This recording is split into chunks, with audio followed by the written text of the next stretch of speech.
자, 우리는 고린도전서 이 사랑의 장을 통해서 바울이 작품처럼 그려가고 있는 이 사랑을 보고 있습니다.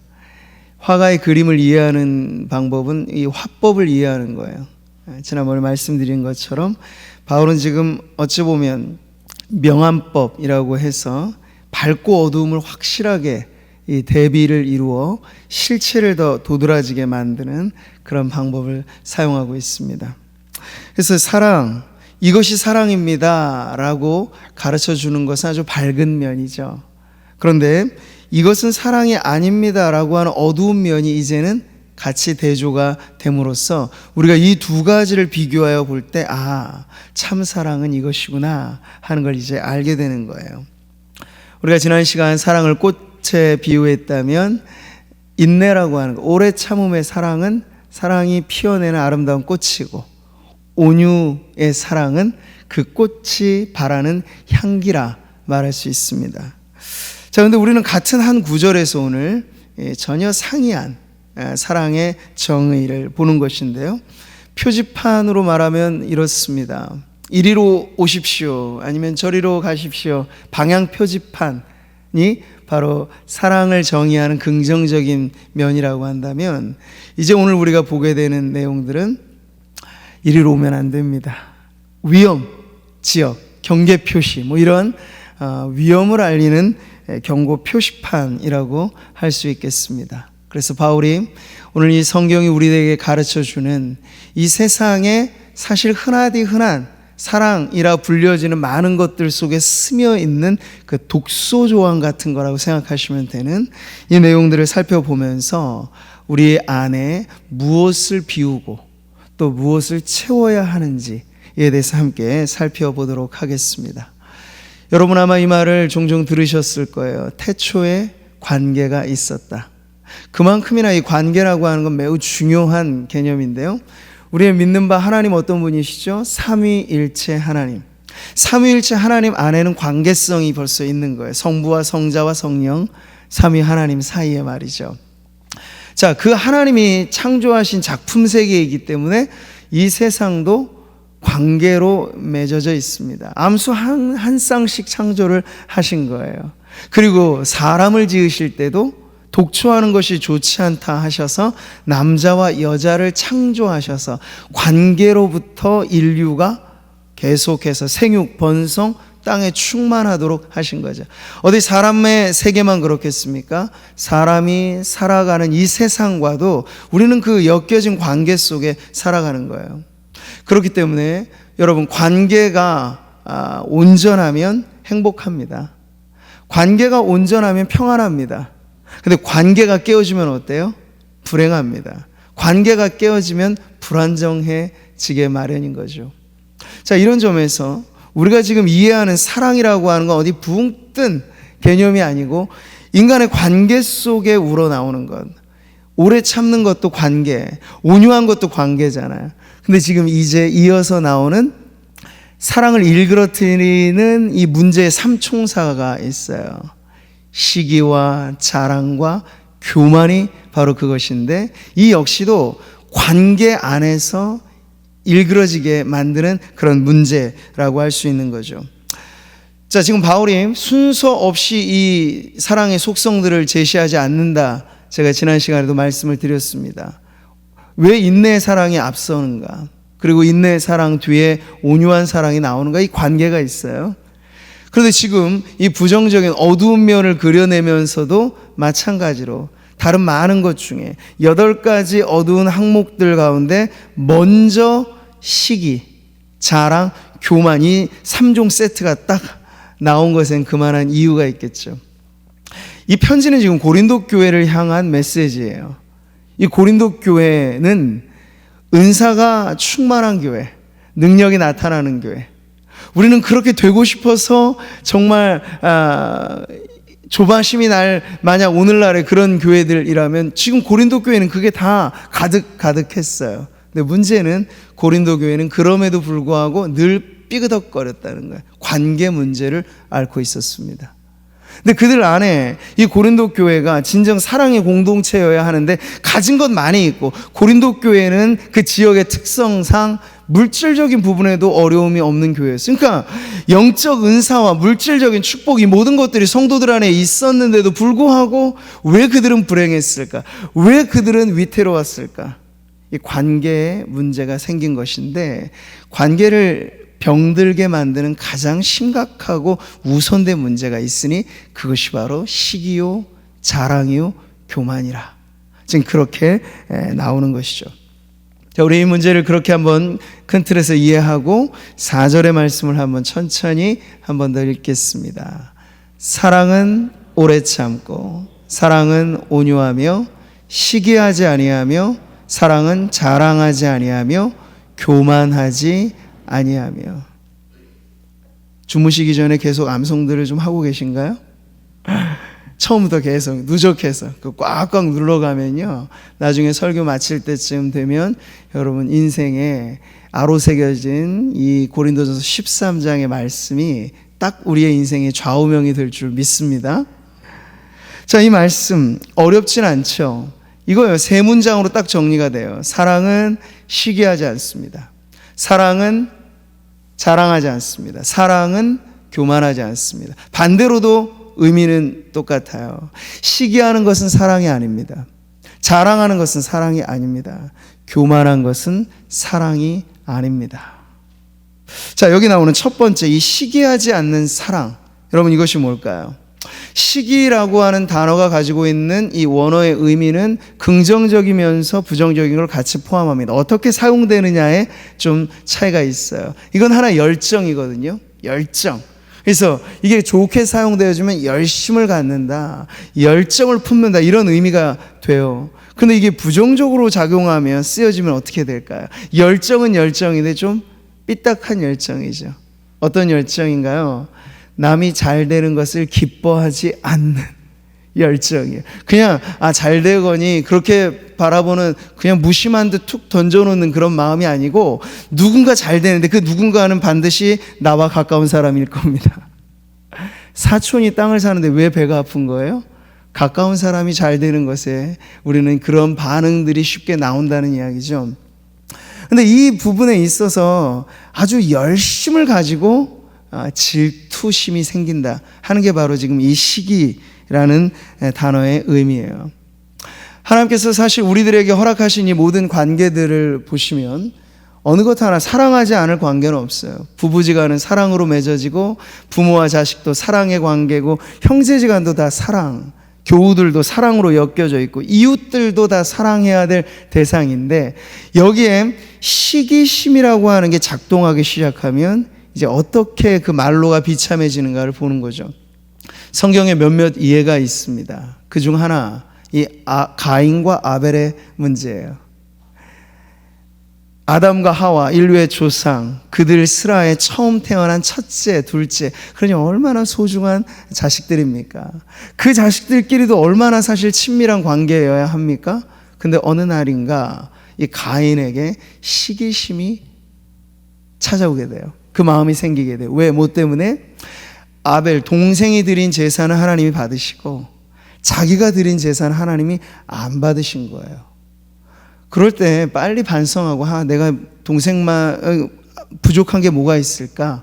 다시 다음번에는 하나님 앞에 잘 드려서 하나님이 연락하시는 제사를 드려야지, 이러면 되는데 왜 동생 건 받으시고 내 거는 안 받으셔? 화가 나고 그 분노의 대상을 아벨을 향하여 시기심과 질투심이 폭발하게 되죠. 그랬더니 여러분 어떤 결과가 나옵니까? 인류 첫 살인 사건이 나와요. 여러분, 끔찍한 살인이라고 하는 죄는 존속 간의 관계에서 나왔다는 걸 우리가 이 두려운 마음으로 보게 되는 것이죠. 시기심이 찾아오면 형제지간도 깨어지게 되는 거예요.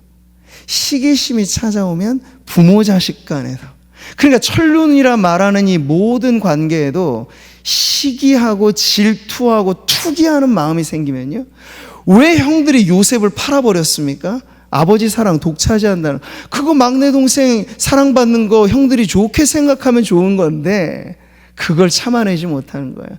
시기심이 만들어내는 결과가 이런 것이죠. 또 하나의 예가 있어요. 사울 왕이 통치했던 시절에 그 온 백성들에게 유행하는 유행의 노래가 있었으니 바로 이것입니다. 사울이 죽인 자는 천천히요. 제가 고금 붙인 거예요, 그냥. 다윗은 만만이로다. 이게 지금 민중의 노래처럼 지금 온 백성에게 유행가가 됐어요. 그 전까지만 해도 사울과 다윗의 관계는 좋았습니다. 충신이었잖아요. 다윗은 죽음을 불사하고 전쟁터에 가서 혁혁한 공을 세우는 그 충신이 얼마나 소중합니까? 게다가 사위 삼았어요. 얼마나 귀합니까? 대권을 물려줄 만하기도 한 그런 사위로 삼았단 말이에요. 그런데 인간의 시기심은 얼마나 간악한지. 이 노래의 유행가가 사울의 귀에 들리기 시작할 때부터 사울은 다윗을 예전과 같지 않게 봅니다. 그리고 나서 그 이후에 사울의 업적은 뭐예요? 그의 가지고 있는 왕권과 힘 모든 걸 동원해서 다윗 쫓아다니며 다윗 죽이기 위해서 애를 썼던 게 사울의 마지막의 그의 업적이에요. 여러분, 시기심이란 이와 같이 가장 가까운 관계, 그리고 가장 좋아야 할 관계마저도 뒤틀어 놓고 일그러 놓는 일그러진 사랑의 모습이라고 할 수 있겠습니다. 자, 여러분, 고린도 교회 안에 분쟁이라고 하는 것이 일어났을 때 그게 그냥 일어난 문제가 아니에요. 말씀을 같이 한번 읽어보죠. 너희는 아직도 육신에 속한 자로다. 너희 가운데 시기와 분쟁이 있으니 어찌 육신에 속하여 사람을 따라 행함이 아니리요. 짝말로 딱 붙어져 있죠? 그냥 분쟁이 일어난 게 아니고 시기가 있으니 분쟁이 뒤따르는 거예요. 교회 안에 그 고린도 교회는 파벌로서 또 유명한 교회잖아요. 나는 아볼로파, 나는 게바파, 나는 바울파, 아니 나는 이도저도 아니야, 그리스도파. 한 교회가 그렇게 쪼개지고 나누어질 때는요, 시기심이 불같이 일어나 서로 그 시기에 어울리는 사람들끼리 모이고 뭉쳐서 한 몸 된 교회를 나눠버리는 비극적인 모습을 보여주고 있는 거죠. 바울은 그들에게 향하여 말합니다. 여러분은 아직 육신에 속한 사람. 이게 무슨 말입니까?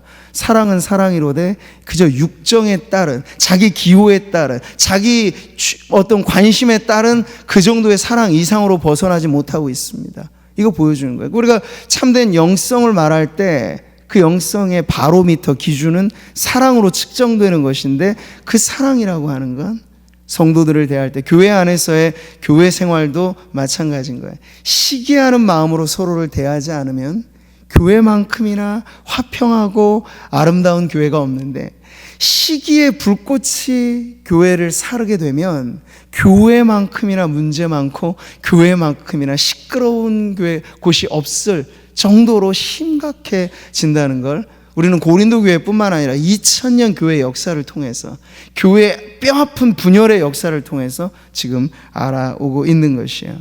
그래서 성도 여러분, 사랑은 시기하지 않는 것입니다.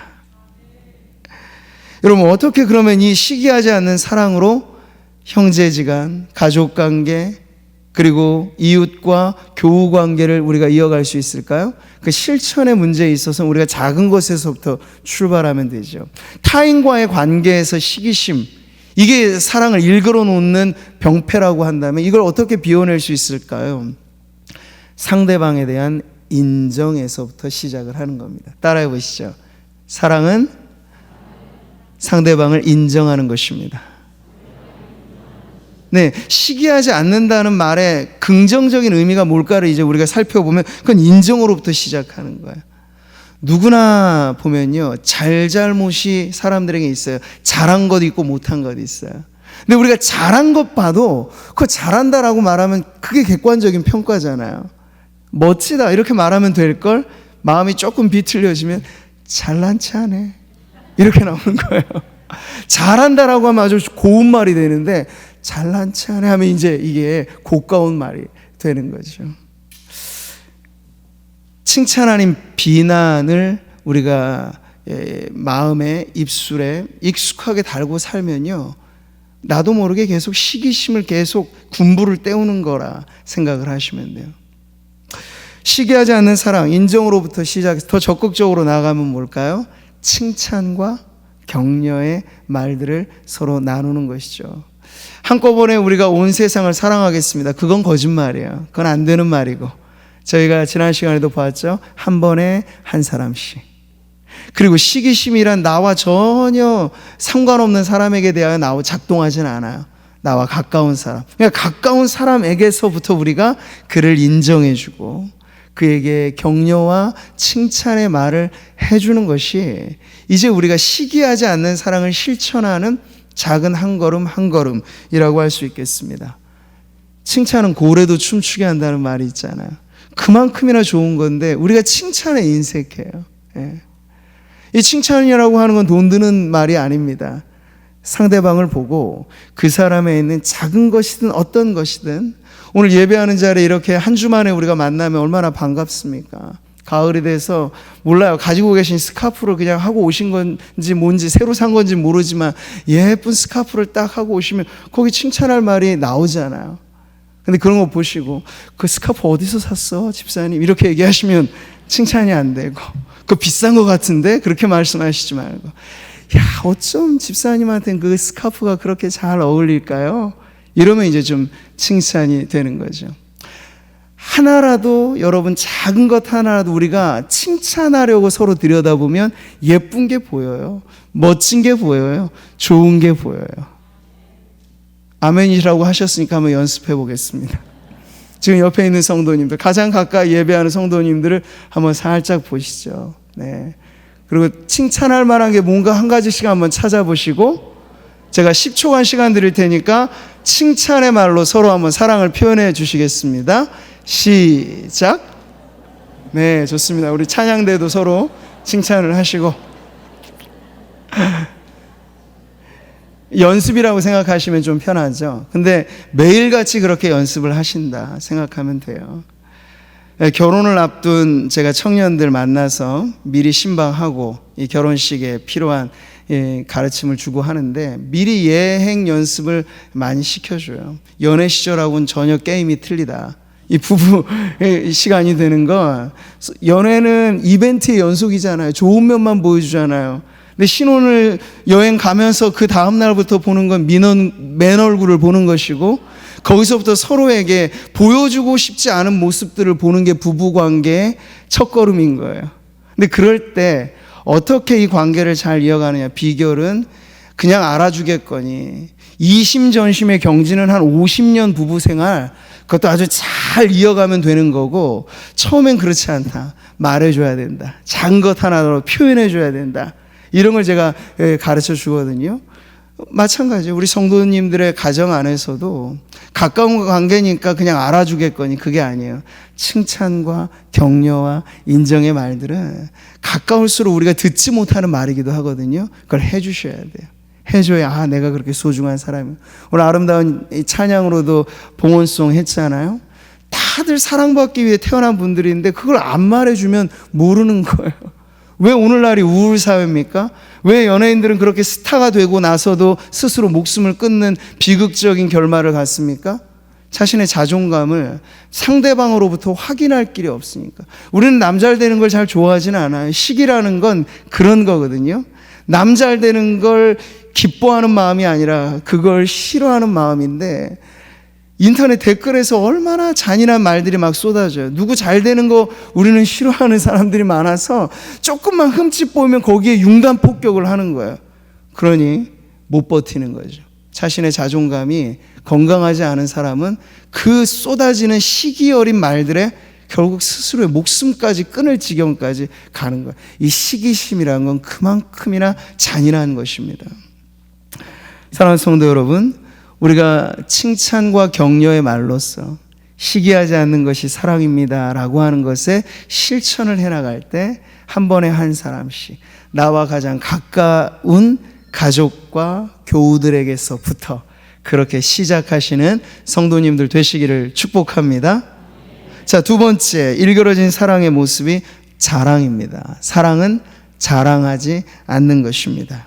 자, 이 말을 할 때 여기 우리 자랑이라고 말하는 건 아주 흔한 표현입니다만 성경 원어는 그렇지가 않아요. 바울이 매우 독특한 단어를 우리가 번역을 이렇게 해서 아는 것이죠. 이 진짜 의미는 허풍쟁이 혹은 뭐 떠벌리는 사람, 수다쟁이 이런 의미를 담고 있어요. 그래서 신약 성경에 이 단어는 딱 여기에만 쓰였어요. 아주 희귀한 표현이라는 거죠. 그렇게 하면서 바울이 지금 사랑은 자랑하지 않는 것이다 라고 하는 걸 강조하기 위해서 희귀한 표현, 단어를 지금 썼다는 거예요.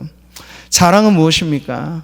시기와 한번 비교해 보시면 시기는 다른 사람의 잘됨을 싫어하는 마음, 자랑은 나 잘난 것만 좋아하는 마음. 이렇게 하면 좀 딱 이해가 되시죠? 그러니까 시기와 자랑이 아주 엇비슷한데 대상을 누구로 정하느냐예요. 근데 자랑은 자기 잘난 것만 생각하고 그것으로만 기뻐하는 게 이 자랑이라는 거예요. 한마디로 자기 사랑입니다. 자기 애라고 말하는 것인데, 자기 사랑, 자기 애라고 하는 걸 현대사회는 이걸 많이 부추기는 경향이 있지만 사랑의 근본 속성은 움직이는 거죠.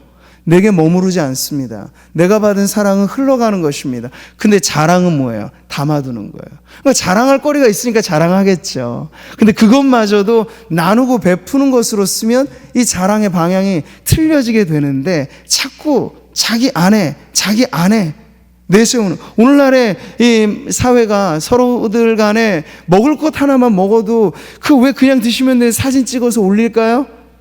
은근한 마음은 거야. 나 이거 먹고 있어. 잘들 봐. 뭐 집에서 그냥 평범한 반찬상 사진 찍어 올리진 않으시잖아요. 어디 특이한 데 가고 아주 맛깔나는 거 드시면 꼭 인증샷을 찍습니다. 어디 특별한 데 가면. 아주 사소한 것이지만 우리는 그러한 부추김 속에 있는 거예요. 누군가 딱 아는 사람이 우리 청년들 문화는 더더군다나 그렇죠. SNS에 올라오면 야 좋다. 그러면 되는데 거기에는 시기심이 작동을 하고, 그럼 내가 한 것에 대해서 야 이거 빨리 누군가한테 알려줘야지 하고 불이 나게 자기의 조금이라도 내세우고 자랑하고 싶은 것들이 혹 있으면, 제가 이걸 너무 부정적으로 얘기하는 것은 아닙니다만 그렇게 지금 이 사회가 작동하고 있다는 걸 말씀을 드리는 거예요. 근데 여러분, 성경은 이런 자랑, 자기 드러냄, 자기 사랑에 대해서 긍정적이지 않습니다. 오늘 말씀 한번 같이 보실까요? 악인은 그의 마음의 욕심을 자랑하며 탐욕을 부리는 자는 여호와를 배반하여 멸시하나이다. 자랑하는 것을 악인의 특징으로 지금 꼽고 있는 것이죠. 그래서 자랑의 원 의미는 허풍선이라고 했어요. 과시하는 거, 조그만 거 있어도 그걸 더 막 극대화시켜서 나 이런 사람이야 라고 말하는 이 허풍선에 대해서 성경은 그거 아무것도 아니다 라고 지금 가르쳐 주는 거예요. 자, 이런 점에서 우리가 자랑하지 않는 사랑을 갖는다는 거, 그건 뭘까요? 요즘에 우리는 몸에 배어있는 독소를 좀 뺀다 해서 디톡스가 유행하죠. 얼굴에 뭔가 바르시기도 하면서 드시기도 하면서 독소를 막 뺀다 하는 게 유행인데, 그보다 심각한 독소는 우리의 마음에 있습니다. 우리의 영혼에 찌어들어 있는 독소, 이걸 사실은 빼내는 게 더 중요해요. 영혼의 디톡스. 근데 자랑이라고 하는 건 우리에게 스며들어 있는 마음의 독소라고 할 수 있어요. 근데 어떻게 그러면 자랑하지 않는 사랑으로 우리가 나아갈 수 있을까? 여러분, 아주 중요한 한 구절을 여러분의 마음에 새기시면 돼요. 바로 이 말씀 같이 읽어보죠. 그러나 내게는 우리 주 예수 그리스도의 십자가 외에 결코 자랑할 것이 없으니. 바울이 말할 때 바울이 난 아무것도 자랑할 게 없습니다 이 말이 아니죠. 나한텐 단 하나 유일한 자랑거리가 있으니 바로 우리 주님, 그분의 십자가, 그 십자가에 보여. 오늘도 우리 오후 찬양 예배 성찬식에 거행될 텐데 성도들에게 있어서 가장 사모하고 가장 영광스러운 것은 주님이 나를 위해 십자가 지셨다 하는 그것인데, 그게 자랑이 되면 반대로 자기 자랑의 독소가 사라지게 되는 거예요. 할렐루야. 그러니까 자기 자랑을 없애기 위해서 비운다 이것만 하는 게 아니라 우리는 진정한 자랑거리를 가져야 돼요. 그러면 자존감도 높아져요. 자꾸 내게 있는 것을 내세우려고 자랑거리를 삼으면 그것 없으면 기죽는 거예요. 그리고 내가 가진 것보다 남이 더 많이 가지고 있으면 기죽는 거예요. 건강한 자존감은 그렇게 생기지 않습니다. 절대적인 가치를 발견하면 돼요. 우리에게 가장 소중한 것이 예수님의 십자가가 돼버리면 여러분 다른 것에 있어서는 주눅들 게 없는 그러한 성도가 될 줄 믿습니다. 정말 자랑해야 하는 오직 한 분. 여러분 찬양이란 무엇입니까? 찬양은 하나님 자랑하는 거예요. 그러니 성도들이 자기 자랑의 독소를 빼고 진정한 사랑으로 서로 하나 되기 위해선 혼자 있을 때나 두세 사람이 같이 모일 때나 언제나 있어야 될 게 찬양인 줄 믿습니다. 사람 찬양하면 안 되고 하나님 찬양하시라고요. 하나님 자랑하게 되면 모두가 기뻐요. 성경 말씀을 보세요. 내 영혼이 여호와를 자랑하리니 곤고한 자들이 이를 듣고 기뻐하리로다. 자기 자랑하면 시기심만 생겨요. 근데 하나님 자랑하면 공고한 이들도 위로를 받고 새 힘을 얻는다고 하잖아요. 그리고 오랜만에 우리 호산나 찬양대가 이렇게 서서 찬양을 하니 성도들의 마음도 얼마나 기쁩니까? 귀하신 주님의 이름을 높일 때 거기에 시기심을 갖는 건 사탄밖에 없어요. 성도들은 주님의 이름이 높아지는 곳에 기쁨을 느낀다고요. 교회는 하나님 자랑하는 공동체로 모일 때 하나 될 수 있습니다. 자, 이 끝으로 우리가 살펴볼 일그러진 사랑의 모습은 교만인데요. 정리를 해보면 시기가 남 잘됨을 싫어하는 것, 자랑은 나 잘난 것만 좋아하는 것, 그 교만은 뭘까요? 이게 굳어지는 것. 딱딱하게 굳어진 상태가 교만이에요. 네. 근데 이 교만이라고 하는 단어도 고린도전서에 쓰인 단어는 조금 특별한 의미. 우리가 교만은 성경에 쭉 보면 많이 나오는 단어지만 고린도 교회를 향해서 지금 이 편지를 쓸 때 이 교만이라고 하는 단어도 매우 구별된 단어인데 신약 성경 전체에 7번 쓰여진 중에 고린도 전서에만 6번 쓰인 단어예요. 그게 뭘 가르쳐 줄까요? 고린도 교회가 그만큼이나 교만이라고 하는 이 문제가 큰 병폐가 되어 있다 하는 걸 가르쳐 주는 거죠. 우리 이 말씀 같이 한번 읽어보죠. 우상의 재물에 대하여는 우리가 다 지식이 있는 줄을 아나 지식은 교만하게 하며 사랑은 덕을 세우나니. 이 말씀이 딱 맞죠. 지식은 교만하게 하며. 오늘날 사람들은 다 저마다 잘 나셨어요. 잘 나신 분들이 세상에 너무 많아서 사실은 문제예요. 어떤 문제 하나만 딱 있어도 다 척척 박사예요. 근데 그런 지식들은요, 사랑이 담보되지 않은 지식은 서로를 무너뜨리는 지식이라고 얘기하죠. 이 지식은 왜? 그런 지식은, 사랑 없는 지식은 교만이거든요. 교만. 근데 이 정반대편의 바울은 무엇을 딱 위치시킵니까? 사랑은 덕을 세운다. 그러니까 교만과 대비되어지는 위치에 사랑이 있는 거예요. 그래서 사랑은 교만하지 않는 것이고 교만하지 않아야 참된 사랑이라 하는 관계가 정립이 되는 거죠. 사랑이 있으면 교회는 부족해도 연합될 수 있어요. 근데 교만하면 교회가 모자라지 않아도 고린도 교회처럼 모자란 것 없이 넘쳐나도 깨어져요. 가장 중요한 기준이 바로 여기에 있는 거예요. 교만은 하나된 교회를 오히려 흩어지고 하고 깨어지게 만드는 문제 중에 가장 큰 문제라는 거죠. 그러니까 여러분, 오늘 이 삼총사로 제가 소개한 시기, 자랑, 교만, 이건 시편 1편에 소개된 것과 아주 비슷한 흐름이에요. 복 있는 사람을 말할 때 악인의 꾀, 죄인의 길, 오만한 자의 자리에 앉지 않는다는 거잖아요. 이건 하나의 방향성을 보여주는 거예요. 마지막의 정점은 오만이에요. 이 교만도 같은 의미죠. 누군가를 시기하고 자기 자랑으로 충만하고, 근데 그 사람이 가는 그 길에 마지막은 교만의 보좌에 누가 앉아요? 자기가 앉아서. 사탄의 추락을 우리가 알고 있죠. 자신을 하나님과 빗댄 자리까지 높이려고 하는 그 교만이 사탄을 타락한 천사의 우두머리로 만든 거예요. 근데 교만이라고 하는 건 반하나님적인 것이고 사랑의 하나님과는 정반대편에 서 있는 것이라 할 정도로 무서운 문제거리인데 이게 쉽사리 우리 안에 잘 발견되기가 어렵다는 거죠. 근데 그걸 찾아내는 방법은 시기심에서부터 자랑으로부터 내가 계속 이렇게 살아간다면 지금 나는 내가 느끼든 느끼지 않든 내가 앉은 자리가 어떤 자리인가 하는 걸 검증해 줄 수 있는 내용입니다. 사랑하는 성도 여러분, 교만하지 않는 사랑 가지려면 여러분 어떻게 해야 될까요?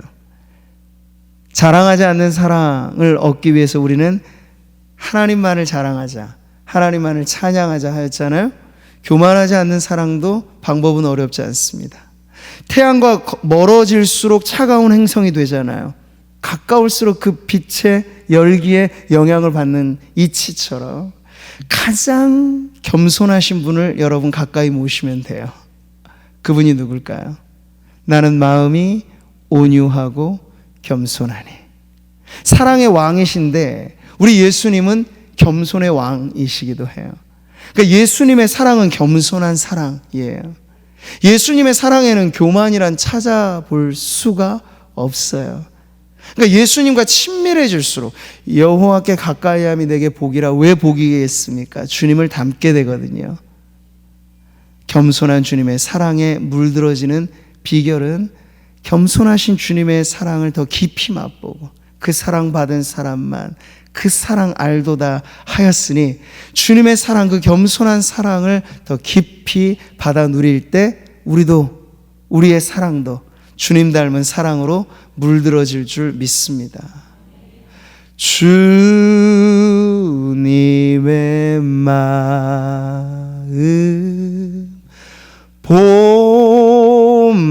본받아 살면서 그 거룩하심 나도 이루리. 주님의 마음, 주님의 마음 본받아 살면서 그 거룩하심 나도 이루리. 사랑의 가장 아름다운 모습은 겸손에 있는데 그 겸손은 자기를 자랑하지 않아요. 겸손은 다른 사람을 시기하지 않아요. 그러니 이 겸손한 사랑이야말로 하나님이 우리에게 바라시고 원하시는 주님 닮은 사랑의 극치인데 오늘 저와 여러분 안에 이 겸손한 사랑이 조금씩 더 자라가기를 축복합니다. 그러기 위해 더 가까이 주님께 다가가세요. 그럴 때 주님께서 태양빛 받은 달빛처럼 우리를 통해서도 그 사랑의 빛이 비추어지게 하실 줄 믿습니다. 자, 오늘 말씀을 정리하죠. 우리는 아름다운 사랑을 일그러뜨리는 이 문제의 삼총사, 시기, 자랑, 교만을 살펴봤습니다. 이게 낯설지 않은 모습이에요. 온유한 사랑, 인내하는 사랑은 주님을 닮은 사랑이라면 지금 이 문제가 될 만한 시기와 자랑과 교만은 사람들을 닮아 있어요. 어디 먼 데 가서 찾지 않으셔도 돼요. 우리의 마음을 들여다보면 이 안에 있어요. 시기란, 자랑이란, 교만이란. 그러니 여러분, 오늘 결론하여 우리가 이 사랑을, 참된 사랑을 얻기 위해서 무엇이 필요한가? 자기를 부인해야 되죠. 왜 자기를 부인하라고 하겠습니까? 죄된 인간의 본성이 시기심에 물들어 있고 자기 자랑에 도취되어 있고 교만인 줄도 모르고 교만에 빠져 있으니 그걸 부인해야, 그걸 비워내야 하나님의 온전한 사랑이 우리에게 채워질 때 이게 그 순수함을 유지할 수 있어요. 여러분, 향수의 역사를 보면 중세기 때부터 많이 발전을 하고 향수의 본고장은 프랑스 향수가 유명하잖아요. 바르세유 궁전을 여러분 들어보셨을 텐데 그 찬란했던 역사의 시대에 안타깝게도 그 화려한 궁전에는 화장실이 없더랬어요. 그러니 어떻겠습니까? 급하면 급한 대로 배설은 해야 되니까 온통 오물천지인 거예요.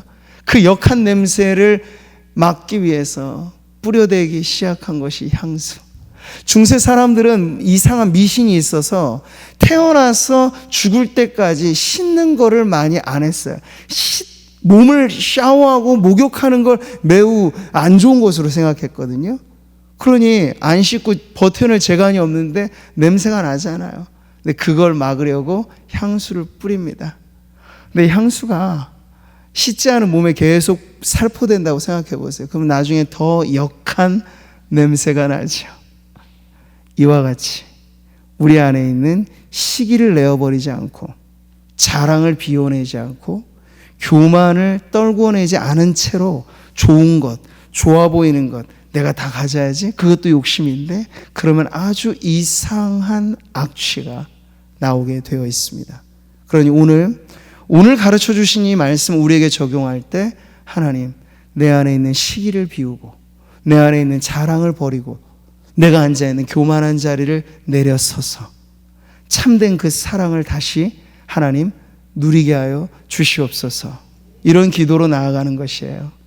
사랑하는 성도 여러분, 이 세 가지 짧은 기도를 제가 한번 가르쳐 드릴 때, 여러분의 삶에 순간순간 시기심이 막 나올 때 이렇게 기도하세요. 따라해 보시죠. 주님, 다른 사람의 잘됨을 기뻐하게 하소서. 이게 잘 안 되니까 기도하시라는 얘기예요. 사촌이 땅을 샀다 소식을 들을 때 이 기도를 하시라고요. 다른 사람의 잘됨에, 우리 교우들이 잘 되고 나는 좀 어려울 수 있는데 누군가는 잘 돼요. 근데 그걸 시기하지 마시고, 나는 힘든데 우리 성도님이 잘 되었다고 하니 오히려 내가 성공한 것처럼 기쁩니다 라고 하면 여러분 그 기쁨이 내 것이 되는 거잖아요. 다른 사람의 잘됨을 기뻐하시기 바랍니다. 또 하나, 주님, 오직 하나님만을 자랑하게 하소서. 자랑하게 하소서. 이게 자기 자랑을 비워내는 방법이에요. 그리고 마지막, 주여, 하나님과 사람 앞에 겸손히 낮아지게 하소서. 하나님과 사람 앞에 겸손히 낮아지게 하소서. 이것이 교만하지 않는 사랑으로 나아가는 길인 줄 믿습니다. 우리가 그렇게 살아갈 때 이 세상이 어둡고 힘들어도 성도들이 사랑에 물든 인생을 살아내게 되면 적어도 우리와 관계하는 가족, 우리와 관계하는 이웃, 우리와 관계하는 교우들에게는 그 향기를 전할 수 있어요.